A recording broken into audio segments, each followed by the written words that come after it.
On today's video, I'll give you some update on my training and also share with you some thoughts that I have. So let's start with my training update. In the last 2 weeks, I've been having this chest and shoulder discomfort and it irradiates to the bicep, which is something pretty weird. And I only feel it when I'm training or I'm not training. I don't feel anything at all. Well, at the touch, I don't feel anything. It's just when I'm starting to do bench or dips and even chin-ups, I do feel a little bit of it. On the overhead press, everything is good.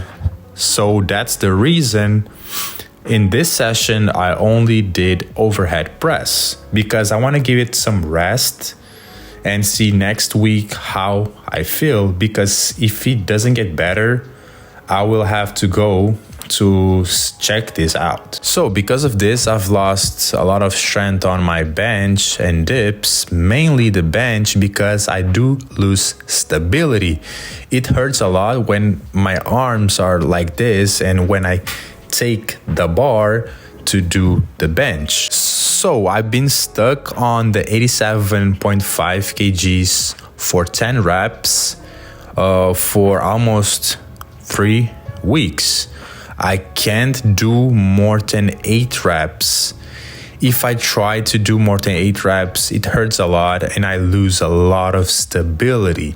And on the bench, if you don't have stability, you'll lose a lot of reps. In the dips, I do feel the pain, but it's not like in the bench.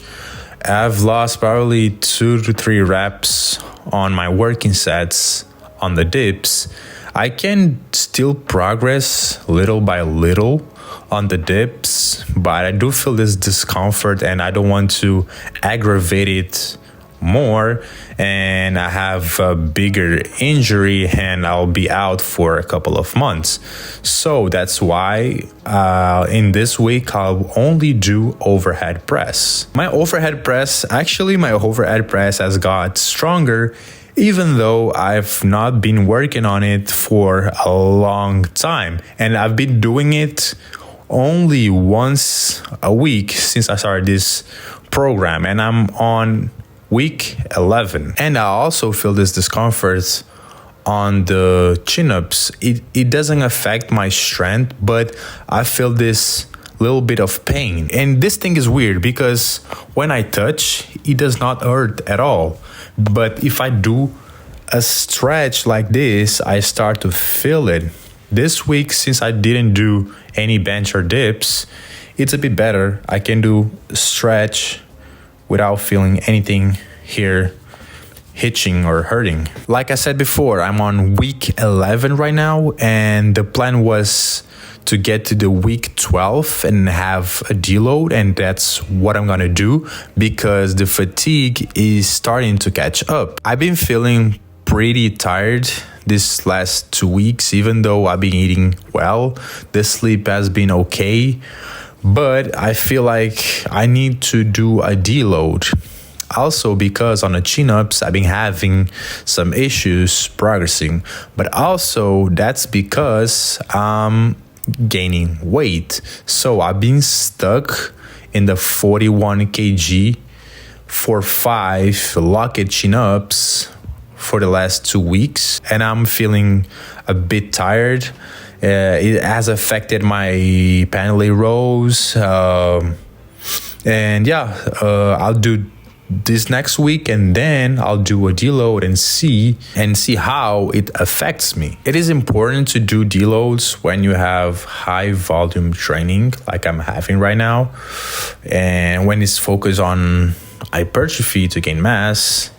It's important sometimes to do a deload and let your body recover so you don't burn out. But the squats has been progressing pretty well. I'm feeling a bit more tired in my legs than before, but it's because I'm increasing the weight every week. But I've been progressing every week. I did 147 this session and it was pretty easy. And then I did 90 kgs for the front squats, 3 sets of 10. It was hard, but I did it. And yeah, I'm progressing pretty well on the squats. The weight gain does help a lot, but I'll do deload on the legs also. And now I'm gonna share with you my thoughts, which is doing front squats and back squats in the same program. I think mixing back squats and front squats in the same program is pretty smart, because on the front squats you are more quad dominant and your body is forced to be on a straight line, and you have a lot of core engagement. In my case also, I do feel a lot of my lower back working. And in a back squat you have quad and glutes activation, you have your back activation, you have the core activation, and I think the front squats does help with the back squats, and the back squats does help with the front squats. And I think you cannot do both in a high volume at the same time, because you'll be too much tired and probably it will affect your progress in both. And I think the key thing here is to do one of them high volume and the other lower volume and a higher intensity, because if you do both high volume, you will get fatigued pretty quickly and you will not progress properly in any. For me, it has been working wonders, and I don't see a lot of people doing this, power lifters or street lifters doing this, the back squats and front squats at the same time. The core engagement that you have in front squats, I think it's superior to the back squats. And when you go and do back squats, it feels much easier. You can keep your body more straight, which is helpful, because on the front squats your core engagement, I think it's superior to the back squats.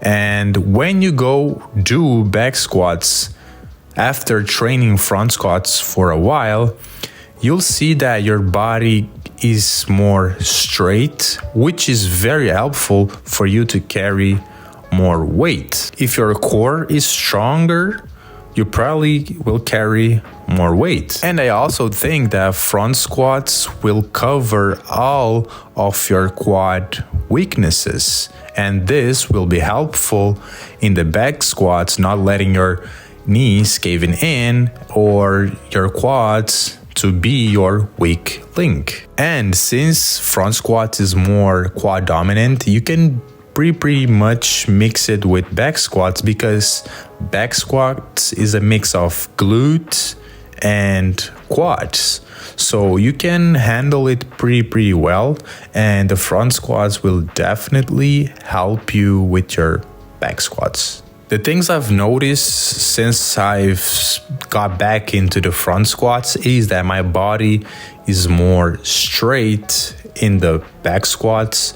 My core is a bit stronger. I do feel like my core is a bit stronger, and I don't feel as much on my lower back because my body is more straight, which is a win, because before I'd feel a lot in my lower back after back squat sessions, and now I'm pretty good. I do feel in my quad, in my glute, and a little bit on my lower back, which is normal if you're going heavy, because sometimes your body will tend to bend a bit with the fatigue.